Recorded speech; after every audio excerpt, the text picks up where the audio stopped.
Michigan State is getting tired of all the little brother talk from Michigan, and yet it keeps happening.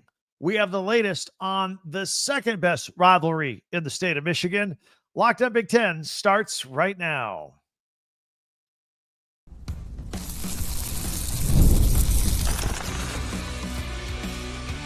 You are Locked On Big Ten, your daily podcast on the Big Ten Conference.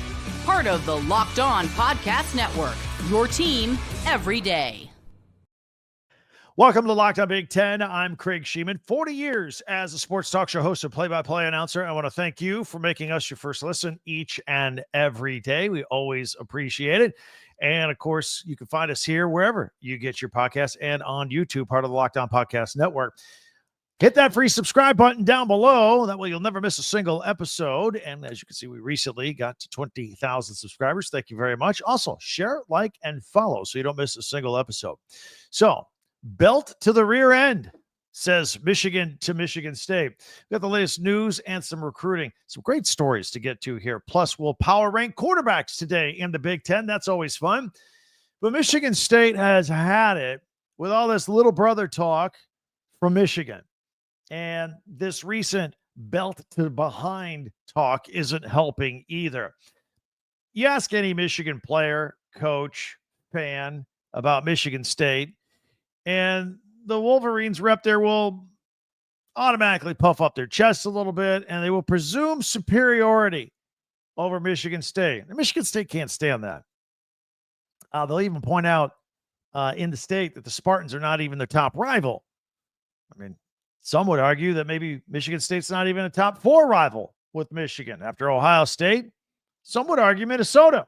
You know, the little brown jug that goes back to 1909. Maybe Notre Dame when they actually bother to play. Maybe USC. In my opinion, by the way, just to keep the record straight, Michigan State does make the top 2 rivalries for Michigan. To suggest otherwise, it's just something you say to get under somebody's skin. But if you know, you know. And there's true hatred in this series.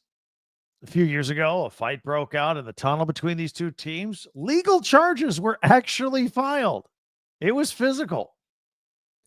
Even second-year Michigan State coach Jonathan Smith, he's only experienced this series one time, last year. And he said when he walked into the big house, the hatred was palpable. Welcome to the Big Ten, right? Michigan State lost that game 24-17. Smith said it was a game he will soon not forget. So fast forward to last week, of course, and then Michigan defensive lineman Tre Williams, Big Ten Media Days.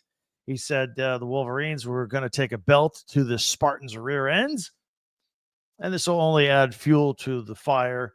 And, of course, Jonathan Smith said for sure he would remind his team of what Tre Williams said at Media Day.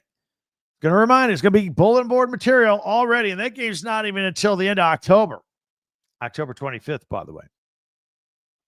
So the play, again, for the Governor's Trophy, the Paul Bunyan Trophy, if you prefer.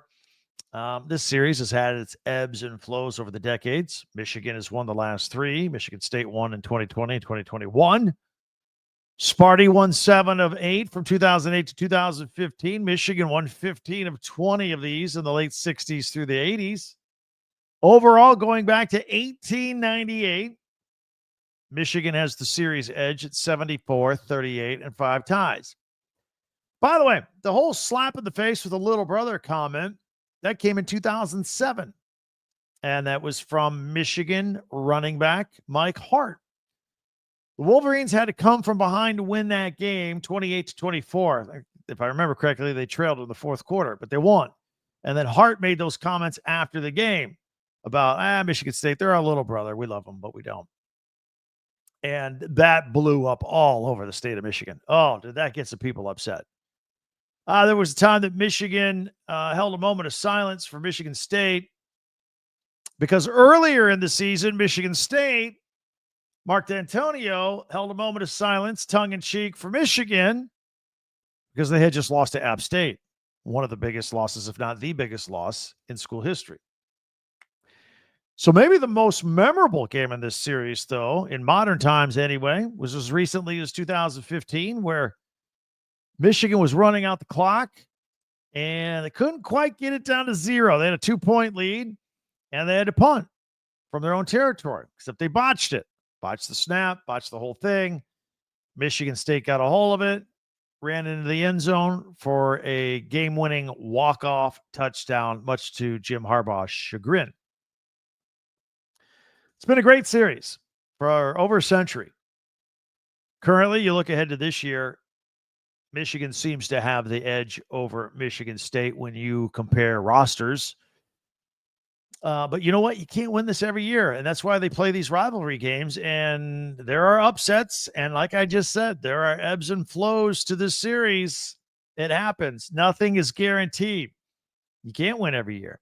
And Jonathan Smith seems to be taking his program, Michigan State, I think, in the right direction. A nice slow curve upward in the right direction. You'll get this series competitive. It's always competitive because, I mean, last year was a touchdown game. Anyway, I would love your comments on this. I mean, it's October 25th. We're fired up. There's already some trash talking going on back and forth. We might as well get the trash talking going between Michigan State and Michigan fan right here in our comment section. Let's go. Let's go back and forth. We'd love to hear from you here on YouTube. As long as we're talking about Michigan and Michigan State, Michigan and Michigan State fans will be interested in this story. So, Central Michigan has been hit with a notice of allegations from the NCAA for its role in Spygate, the sign stealing scandal that involved former Michigan staffer Connor Stalions. We all remember 2023, the season opener between Central Michigan and Michigan State. I was watching the game. It was on national TV. I believe it was a Friday night game. And there was this figure on the sidelines that appeared to be Connor Stalions roaming around on the Central Michigan sidelines with a disguise to look like a Central Michigan assistant coach and blend in. Except it was a night game and he was wearing sunglasses. And some say that we saw a little light in the corner. Camera. Yeah, crazy stuff. All up and down that Chippewa sidelines. Now, we've always thought it was Connor Stalions. Now this is part of the investigation. I've wondered why it took so long to get to this point. Like, I don't know why the NCAA didn't jump on this and try and figure out what was going on. And of course, Michigan, former Michigan offensive coordinator, and at the time, Central Michigan head coach Jim McElwain, he was there on the sidelines. He presumably would have known Connor Stalions. Their years overlap at Michigan. So, yeah, that was Connor Stalions. Absolutely. But anyway, I guess the NCAA is just coming around to the fact that that could be him. And we'll see with the notice of allegations for Central Michigan. By the way, Jim McElwain retired after 2024, so he's no longer there. Anyway, we'd love to hear more on that as well. And I would love to hear more from Spartans and Wolverines fans on that as well in the comment section. No matter what you do, please feel free to hit that subscribe button down below. Like I said, we just got over 20,000. It was our goal to do it before the season. We did it before Big Ten Media Days. Thanks to you. If you haven't subscribed yet, go ahead. It is free. That way you'll never miss a single episode. And please share, follow, and like Locked On Big Ten. That helps us out a lot. Also, we have a website, talkbig10.com. It's the number 10. All of our podcasts go there. This one will go there. Yesterday's was there. Go back for a second. Listen on yesterday's. It was a great podcast. So check it out on the website, talkbig10.com. There's also a link where you can buy merchandise from your favorite Big Ten school there as well. Talkbig10.com. All right. Still plenty to do. We're just getting warmed up. Nico Iamaleava, the new quarterback at UCLA. He talked about when he was at Tennessee that cold night in Columbus, Ohio, against Ohio State in the playoffs. He admitted something about that game. Plus, Matt Rule has some big expectations for his defensive line. We'll tell you all about that. And also, who's going to wear the iconic #1 jersey for Michigan? These are just some of the things we have, plus some more recruiting news. And then we'll go ahead and rank our Big Ten quarterbacks 1 through 18. All that coming up in 1 minute right here on Locked On Big Ten. 5-Hour Energy. It's time to fuel up, turn up that energy with 5-Hour Energy Transfusion. It brings the bold grape, ginger, lime flavor of your favorite golf course drink minus the alcohol. Gives you a quick, energizing shot. Tastes great. And whether you're sinking birdies or just making memories with your friends, this one's just a hole-in-one for your energy game. It's ace right there. Get it. And some days on the course, you're a little bit off. Maybe you need that extra boost to be sharp or energized a little bit. Maybe you're getting a little crazy out there, bouncing one off of a roof, off of a pool cage, and onto the green. Something like that. We've all done it, right? Make 5 Hour Energy part of those memories. Golf is about good times with good people, good flavors, of course. The grape ginger lime flavor gives you the best parts of your clubhouse go-to without chasing down the beverage cart, right? So if you go to 5hourenergy.com today, that's the number 5, by the way, 5hourenergy.com. You can use my promo code. It's Locked On Golf to receive 20% off your first order. This offer is only valid until September 30th on one order and cannot be used with other promotions. And the code is not good on subscription orders. Whether you're meeting up with friends or trying to turn 18 holes into 36, a little extra energy, get the energizing boost that you need to power through all that fun. Order transfusion flavored 5 Hour Energy shots today. That's at 5hourenergy.com.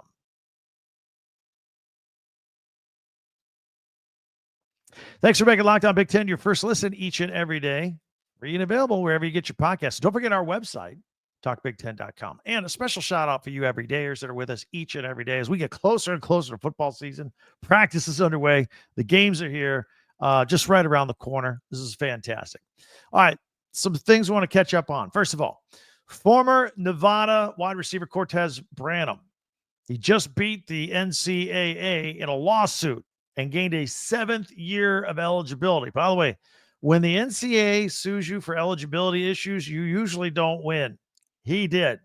Got a 7th year. Now, where's he going to go to school? Well, UCLA is among his top 3 choices, and he's going to make his announcement any day, any hour. As of the taping of this podcast, he hasn't yet, but it could happen right away.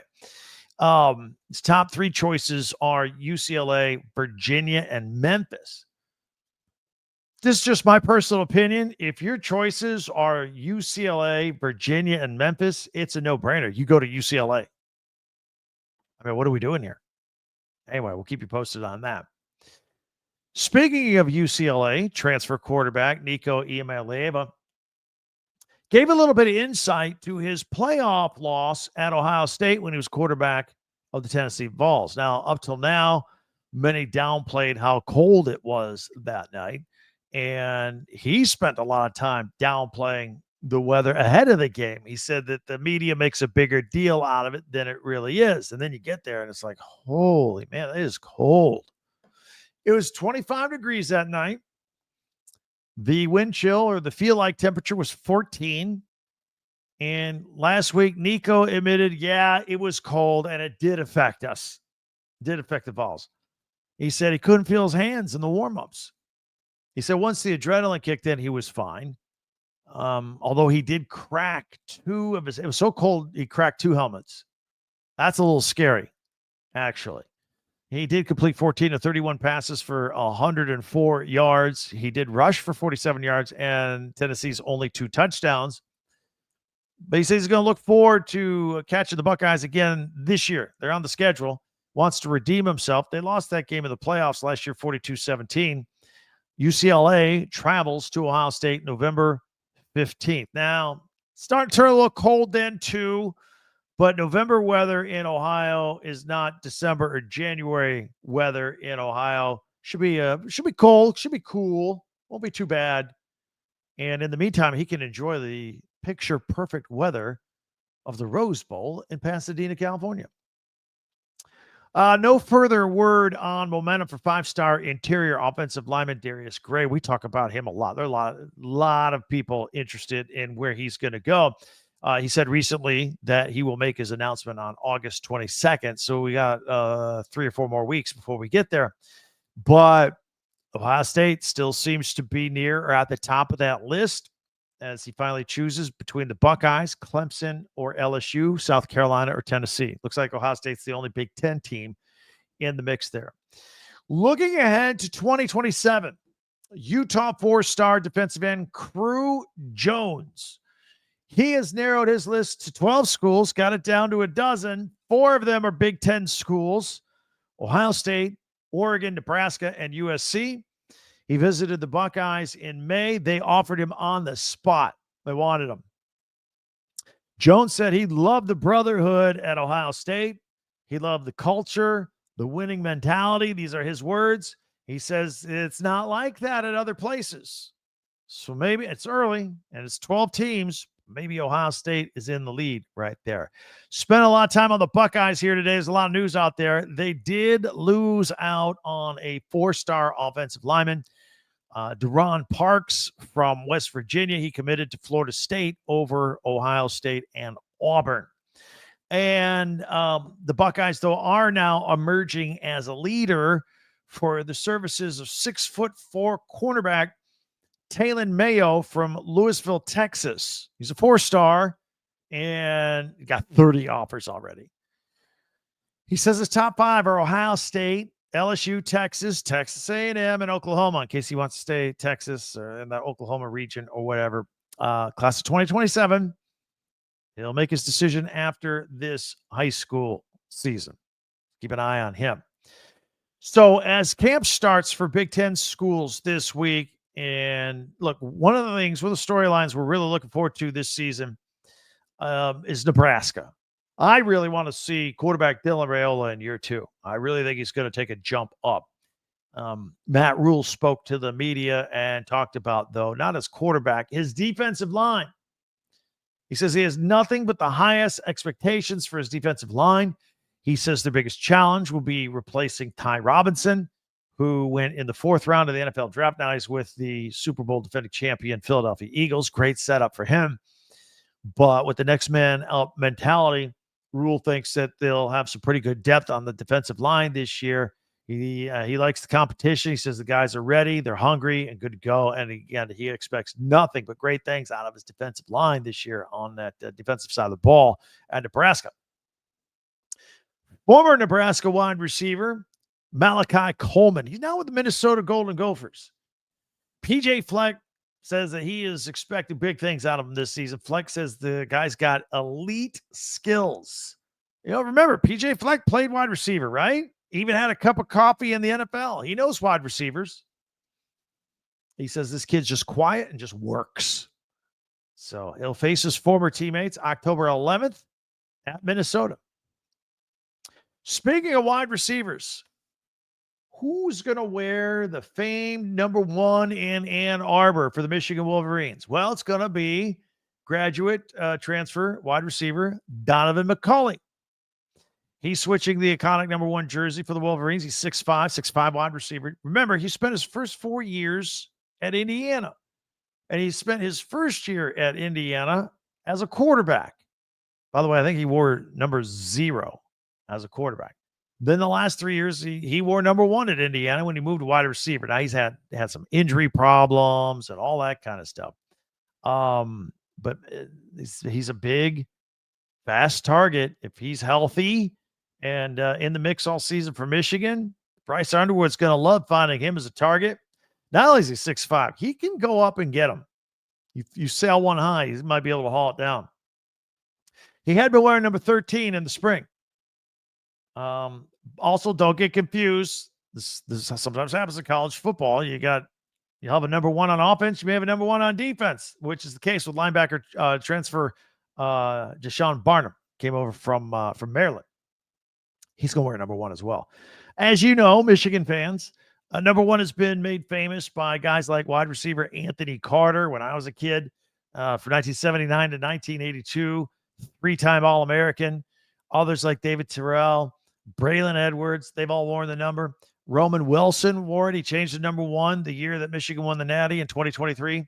So, yeah, there you go. The number 1 going to be worn by Donovan McCulley this year for the Michigan Wolverines. All right, coming up, you know, on Wednesdays, we like to power rank stuff. If you are new to our podcast, we always do a feature at the end that you always like, you always hang around for. Monday, we do our top 10 Big Ten observations. Tuesday, we do Tuesday tweets. Wednesdays, we find something to power rank. Today, it's going to be Big Ten quarterbacks. We've been holding this off. We're going to do it today. Thursdays, tomorrow, we'll take a look at the Big Ten Network programming over the weekend. We'll highlight a few things with Big Ten Classics. And then Friday, we make some sort of picks or odds, those kind of things. We always have fun going into the weekend. So we will break them down 1 through 18. Where does your quarterback rank? That's next right here on Locked On Big Ten.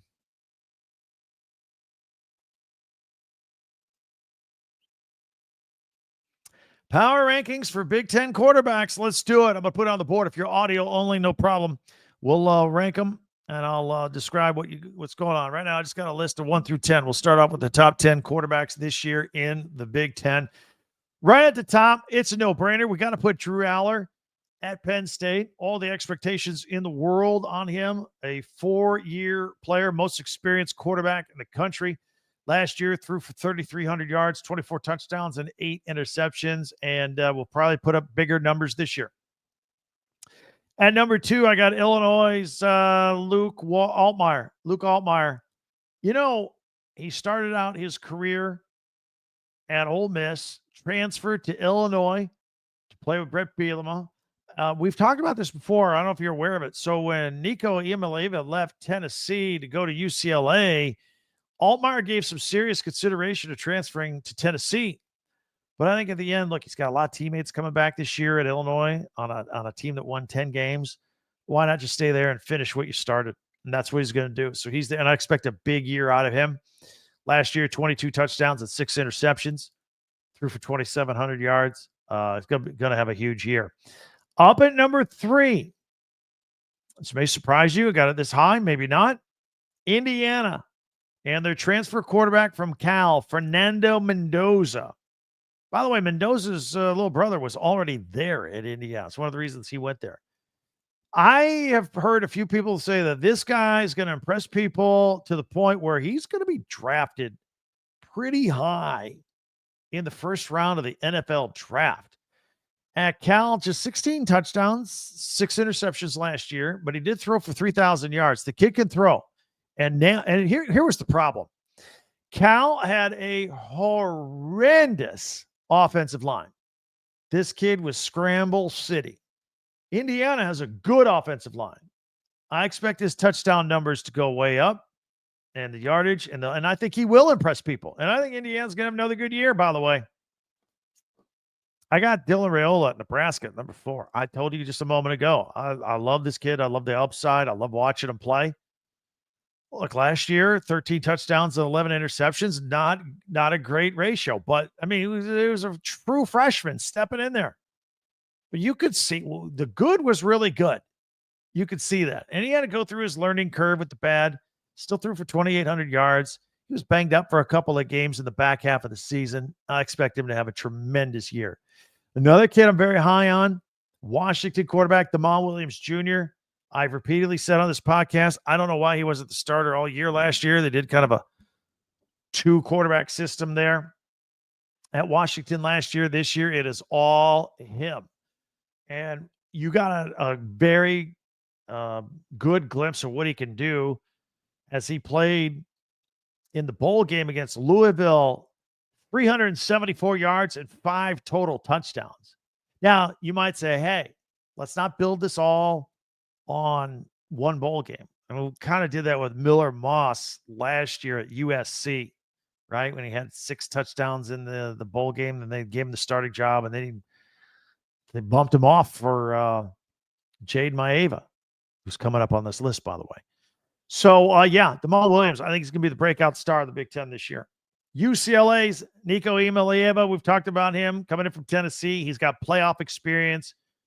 You know, a lot of discussion about him, about why he transferred. You know, he wanted more money at Tennessee. He didn't get as much money at UCLA.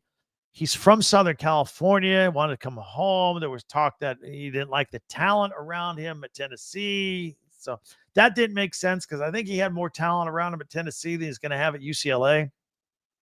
So I don't know. All I know is he's there. He's got playoff experience. He makes our top 6. At 7, as we just mentioned, Jade Maeva. Told you the story. Came in Started out at UNLV, was pretty good as a freshman there. Comes to USC, backs up Miller Moss, takes over for Miller Moss. And in the games he played, threw 11 touchdowns, six interceptions for 1,200 yards. Played primarily in, I think, 4 games in November, basically, is what he did. Bryce Underwood, Michigan, coming in at number 8. Let me group this. Bryce Underwood at 8, a 5-star coming in, true freshman, and a 5-star Julian Sayin, Ohio State. Now he's got a year under his belt. Got him at number 9. And I don't know where to put these guys because they really haven't played. Sayin has taken a couple of snaps. But I'm going to point this out right now. CBS Sports ranked their quarterbacks, and they had Julian Sayin in the Big Ten number 2. I thought that was ridiculous. I mean, maybe at the end of the year, it'd be like a CJ Stroud and he'll be like number 2 or up there, but he's thrown for 84 yards and 1 touchdown in very limited play. I don't know how you could put him higher than where we have him. Bryce Underwood and Julian Sayin with a lot of potential, a lot of hype, a lot of upside. They're at 8 and 9 on my list. I won't put them higher, although they may get higher.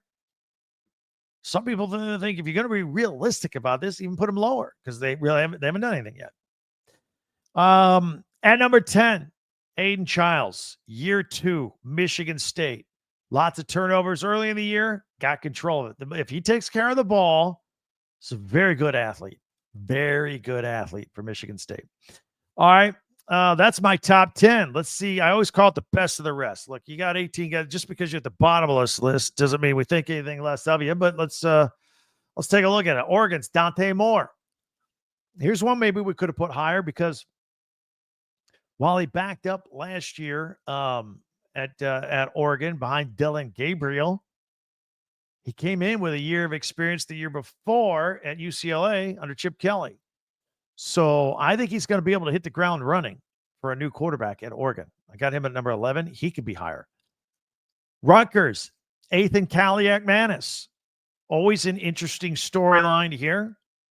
He's getting ready to be a starter for his 3rd straight year in the Big Ten. Not a lot of guys can say that. Started out at Minnesota, transferred to Rutgers last year, had a pretty good year, and now getting ready to start this year as well. Elsewhere, we got Wisconsin's Billy Edwards Jr. He's transferring in, coming in from Maryland. Only won 4 games last year. Put up a lot of stats. Now, you're going to throw the ball at Maryland. You also were behind a lot last year, so you had to throw. We'll see. This is the position that Luke Fickell has to get right. Billy Edwards Jr. at Wisconsin, year 3 for Luke Fickell. Iowa's Mark Gronowski from South Dakota State. I've talked about him before in the past, taking some heat from some people that got all upset. Look, he's coming from an FCS school. How is he going to make the step up? Iowa's putting a lot of eggs in its basket to have him be successful. If he's not successful, the struggles at quarterback will continue at Iowa. If he does great. That'll be phenomenal. Got Malik Washington, the young quarterback at Maryland. Just a great athlete. A lot of upside here at number 15. At number 16, Purdue's Ryan Brown. Look, he was not the starter last year, but he did make a start late in the year against Illinois. In that game, he threw for 297 yards and rushed for another 118. So he was over 400 yards. Purdue, which just struggled last year. And by the way, he had 3 touchdowns out of the game. They lost that game in overtime, 50-49. It was a crazy game. And then he transferred out at Purdue and then transferred back. So that's a story to keep an eye on. Minnesota's Drake Lindsley. He could rely on a nice running game there.